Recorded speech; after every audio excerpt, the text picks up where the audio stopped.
Now we're going to talk about adding and subtracting with scientific notation. When adding and subtracting decimals in standard form, you line up the place values.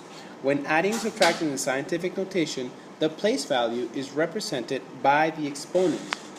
Each exponent must have the same value in order to add or subtract. Remember, we want to align the decimal places. So let's look at the example. I have 5.45 times 10 to the power of 3 plus 3.12 times 10 to the power of 4. Clearly, these two do not have the same place value.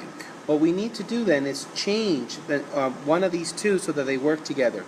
Here, what we can do is change the second expression, the second number, to the power of 3. As you see there, that means the decimal is going to move over 1.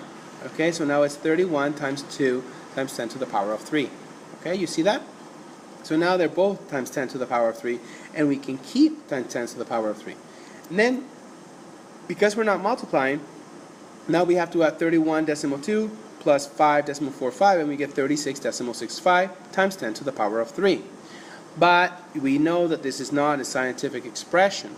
Scientific expression means we need to have it in the ones place. So then again, we move the decimal back to where it was, and we add that exponent.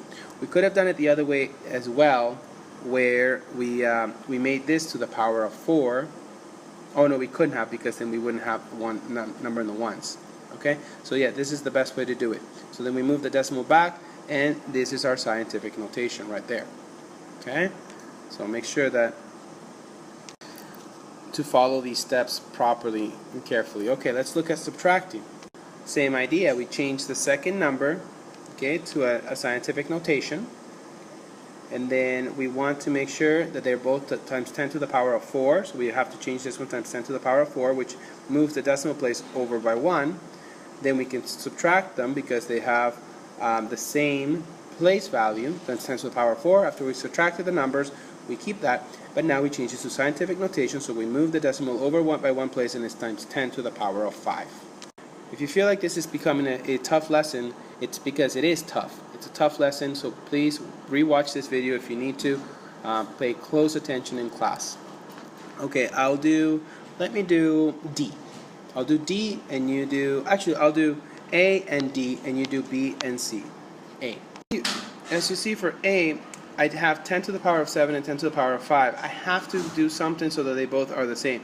So what I'll do is I'll change the 10 to the power of 7 to 10 to the power of 5 because it's easier to move the decimal over to us to the right. And here's what I mean. I've moved the decimal 2 places to the right from here to here so that I can take away 2 exponents. Okay, and now I have to just simply record this part within, so I have 10 to the power of 5 as well, times 6.25. The decimal here would be here. Remember to align the decimals, and I can go ahead and add it, so I have 176.25 times 10 to the power of 5. Okay, I got to bring this over to the 1 place, so I have 1 and 2. Okay, so now that's going to make my exponent 2 values higher, so it's going to be 1.7625 times 10 to the power of 7. And there's my answer. Watch that again in case it doesn't make sense. Okay, let's try question D. For D, I have to convert this standard notation to scientific notation. Okay, let's do that first. So I have 3.21 times 10 to the negative 5. You can see I went 1, 2, 3, 4, 5 right to make the 3 at ones place. Okay, so it's negative 5 because it's a decimal. And now I have minus, I'm going to subtract here, minus 4.9, okay, times 10 to the power of 7. I have to do something again to make these the same. So if I move the decimal, for example, one more time that way, and this is going to become 8. So I have to move it the other way. Perhaps I can move this decimal then to what's better, 10 to the power of 6 or 10 to the power of 7? We have to decide what's best. I think I will make it I can make it 10 to the power of 5. Okay, or it doesn't matter which one we change, really, as long as we keep them the same. So let's say I make it 10 to the negative power of 5. If I do that to this number, what will happen is this will move over 2 times this way. 1, 2, right?